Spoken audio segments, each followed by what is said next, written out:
छतरपुर में कांग्रेस प्रत्याशी नाथी राजा के ड्राइवर सलमान की मौत का मामला सियासी तूल पकड़ने लगा है।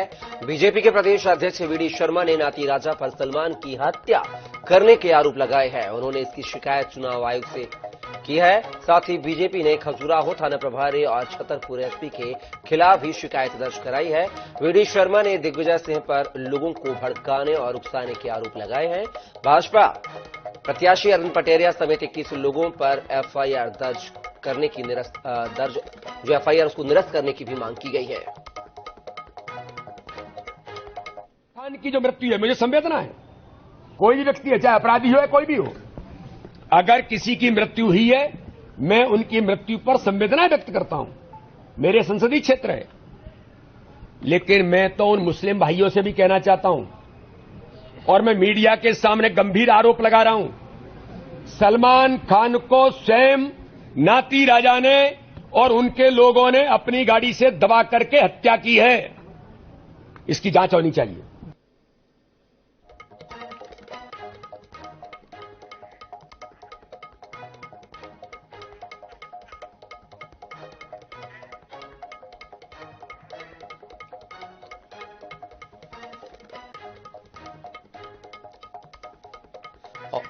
और इस खबर पर हमारे साथ बीजेपी प्रवक्ता अजय धौले जी जुड़ गए हैं। अजय जी, बहुत बहुत स्वागत है RS 24/7 में।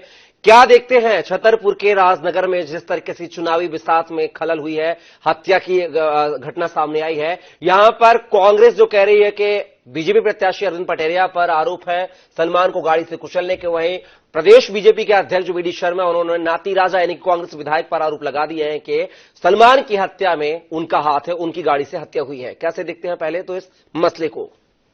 देखिए, पहली पूरी तरह से ये कांग्रेस की ओछी राजनीति। जैसे ही चुनाव हारने की कगार पर कांग्रेस उतर के आई है और एक बेहतरीन और bumper mandate Bharatiya Janata party को मिलने जा रहा है, तो विक्रम सिंह नाती राजा और उनके समर्थक लोग इस तरह की ओछी राजनीति पर उतर के आए हैं।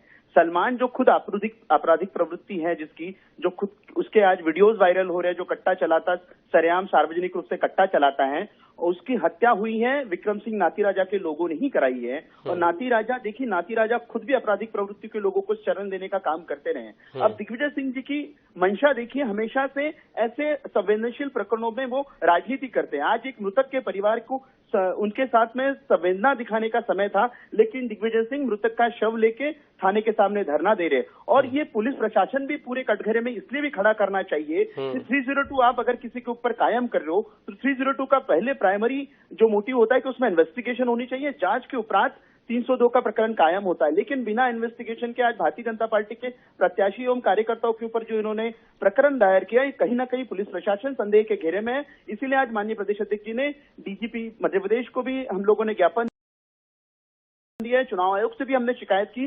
जब प्रदेश में आचार संहिता चल रही है और एक दिग्विजय सिंह जो पूर्व मुख्यमंत्री है, उनको अनुमति कैसे मिली? लेकिन अजय जी, सबसे बड़ा सवाल यह है कि जो बीजेपी प्रत्याशी है राजनगर सीट से अरविंद पटेरिया हुआ है, वीडी शर्मा के काफी करीबी माने जाते हैं, खास माने जाते हैं। अगर बात की जाए उनके संसदीय क्षेत्र खजुराहो में, राजनगर में काफी एक्टिव मोड में नजर आ रहे हैं और सारा काम जो है वीडी शर्मा का वह अरविंद पटेरिया दिखते आ रहे हैं।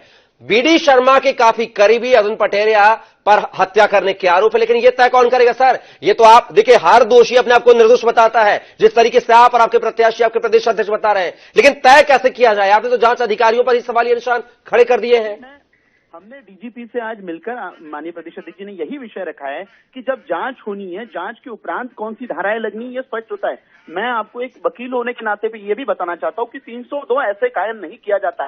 302 के लिए एक प्रॉपर इन्वेस्टिगेशन होती है और इन्वेस्टिगेशन के बाद में धाराएं लगती है। लेकिन इस पूरे प्रकरण में कहीं ना कहीं एसपी और वहां के स्थानीय जो टीआई है, उनकी मिलीभगत है। और हम लोग ये भी हमारा ये भी आरोप है कि जब आचार संहिता इन प्लेस है, चुनाव आयोग का काम है अनुमतियां देना नहीं देना, और धारा इन लोगों को पुलिस प्रशासन का भी काम था कि चुनाव आयोग के संज्ञान के बाद में ये विषय को आगे बढ़ाया जाता। लेकिन कहीं ना कहीं मोटिवेटेड, इल मोटिवेटेड, जिससे जैसा मैलाफाइड इंटेंशन दिख रहा है। और आप जो कह रहे हैं आदरणीय प्रदेश अध्यक्ष जी के बारे में, आदरणीय प्रदेश अध्यक्ष जी इस मध्य प्रदेश भारतीय जनता पार्टी के प्रदेश अध्यक्ष हैं, सारे 230 विधानसभा के प्रत्याशी उनके करीबी हैं। तो इस आप अगर किसी एक को उनसे करीबी कह रहे तो ऐसा नहीं है। 230 विधानसभा अजय जी, आप हमारे साथ बने रहिएगा। हमारे साथ इसी कड़ी में जो कांग्रेस प्रवक्ता शहरयार खान जी भी जुड़ गए हैं। शहरयार जी, कैसे देखते हैं आज प्रदेश अध्यक्ष वीडी शर्मा ने राजनगर में सलमान की हत्या मामले में बयान दिया है कि उसमें सलमान की हत्या कराने में कांग्रेस विधायक नाती राजा का ही याद है, उन्होंने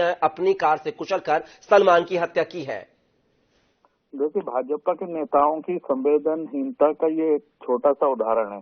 ये लोग संवेदनहीन लोग हैं, लाशों पे भी राजनीति करते हैं। एक तो इनके प्रत्याशी ने एक हमारे कार्यकर्ता को सरेआम रोड पे कुचलने का काम करा, उसके कई प्रमाण हैं, और उसके बाद उनको छुपा दुपा के फरारी कराने के बाद अब भी अगर उस पर कार्रवाई नहीं हो रही थी तो पूर्व मुख्यमंत्री दिग्विजय सिंह को मजबूर होना पड़ा वहां पर उनके घर परिवार के लोगों की भावनाओं के साथ कार्रवाई करवाने के लिए। और जब प्रशासन कार्रवाई नहीं कर रहा था तो उनको दमा धरने पे बैठना पड़ा। और जैसे कि आज मेरे को खबर है कि एसपी ने हमारे जो प्रत्याशी हैं नाती राजा और जो दूसरे लोग उनके परिवार के गए थे उनको आश्वासन दिया है कि हम इसकी गिरफ्तारी और ये सारी चीज जल्द से जल्द करेंगे। एक बात समझ में नहीं आई है, आदर्श आचार संहिता प्रदेश में लागू है। 2 दिनों तक सलमान के शव को पुलिस थाने के सामने बाहर बैठकर दिग्विजय सिंह बैठ जाते हैं। क्या आपको नहीं लगता कि 2 दिन का एक लंबा समय होता है? जिस शव को जिस समय सुपुर्द खाक करना चाहिए वो समय पर नहीं हुआ है और उस शव को लेकर राजनीति हो रही है। नहीं, दिग्विजय सिंह जी ने उनके परिवार के ऊपर छोड़ा था कि अंतिम संस्कार आप कर सकते हैं। परिवार की ही मांग थी कि नहीं, जब तक कोई इंसाफ नहीं मिलेगा या कोई भरोसा नहीं मिलेगा जब तक हम उसको सुपुर्द खाक नहीं करेंगे। तो दिग्विजय सिंह उनके परिवार की भावनाओं के साथ वहां पर वो तो बिगड़ उसके भी धरने पे बैठ रहे थे, लेकिन परिवार ने ही उस शव को वहां पर रख के वो अपनी सहमति। तो आप पर आरोप लगा रहे हैं, बीजेपी प्रवक्ता अजय जी हमारे साथ जुड़े हुए हैं, वो कह रहे हैं कि कांग्रेस राजनीति कर रही है सलमान की मौत पर। कैसे देखते हैं इनके बारे में? ये हत्यारे को बचाने का बीडी शर्मा का जग जाहिर है। वो पटेरिया किसका खास है, जो सूटकेस उठाता है वो किसका खास है और उसको बचाने का काम कर रहे हैं। तो कब तक करेंगे? कानून अपना काम करेगा, 8-10 दिन बाद सत्ता बदल जाएगी तो ये बीडी शर्मा फिर बगले झांकते फिरेंगे उसको बचाने के लिए। लेते हैं आजा जी, क्या कहेंगे? यहाँ पर शहरयार खान जी ने आरोप लगाया कि जो सूटकेस उठाने वाले अरविंद पटेरिया हैं उसका बचाव के लिए आप इस तरह की बयानबाजी कर रहे हैं। कैसे दिखते हैं शहरयार साहब के आरोपों को? कांग्रेस का मूल चरित्र ही दिख रहा है। अगर एक भारतीय जनता पार्टी का कार्यकर्ता उसको अपने कार्यकर्ता होने की वजह से आज वहां से प्रत्याशी बनाया गया तो ये उन्हें सुटकेस उठाने वाला कह रहे हैं। देखिए, हम कोई गांधी परिवार के दरबारी नहीं है, यहाँ प्रत्येक नहीं, आप गांधी परिवार के दरबारी नहीं है। और रही बात शहरयार खान जी, रही बात दिग्विजय सिंह जी बाटला हाउस एनकाउंटर के समय भी ऐसी ही ओछी राजनीति की थी जिन्होंने कहा था कि सोनिया गांधी जी रात भर रोई है। तो दिग्विजय सिंह जी इस प्रकार की संवेदनशील राजनीति के लिए जाने जाते हैं। और शहरयार खान जी, आपको सच के साथ खड़ा होना चाहिए। आज वो राजनीति करने का अगर सलमान की हत्या, सलमान की नृशंस हत्या आपके कार्यकर्ताओं ने की है तो आपको इन्वेस्टिगेशन की जांच करनी चाहिए। शहरयार जी, इन्वेस्टिगेशन होना चाहिए। हम कह रहे हैं कि इन्वेस्टिगेशन होना चाहिए। वो मुख्यमंत्री अभी शिवराज सिंह चौहान ही है, उनका कोई बयान आया? देखिए, पार्टी देखो, आपसे कारणा देखो, पार्टी के निर्वाचन आयोग को अल्पसंख्यकों को चुनाव में अपने इस्तेमाल के लिए। शहरयार जी और अजय जी, मैं आप दोनों को थोड़ा सा रुकना चाहूंगा। शहरयार जी, मेरा एक सवाल आपसे है, इस पूरे मसले को लेकर पीसीसी चीफ कमलनाथ से बयान लिया गया था तो उन्होंने कहा था छुटपुट घटना सामने आई है, वो इस घटना को छुटपुट बताते हैं। दूसरी ओर आपके ही दिग्गज नेता पूर्व सीएम दिग्विजय सिंह राजनगर पहुंचते हैं, थाने के सामने सलमान के शव के साथ धरना देते हैं। दोनों बयानों को कैसे दिखते हैं शहरयार जी? कमलनाथ जी के सामने जब ये घटना सुबह हुई थी, बिल्कुल प्रारंभिक सूचना आई थी कि ऐसे हमारे कार्यकर्ता को एक्सीडेंट करके मारने की कोशिश करी। उस टाइम कमलनाथ जी को ये नहीं मालूम था कि वो अकाल मृत्यु के गर्त में चला गया या इसको जानबूझ के भाजपा के प्रत्याशी ने कुचल के मारा है। ये उस टाइम का बयान था उनका सुबह, जब ये घटना चुनाव चल रहे थे और उस टाइम हुई थी।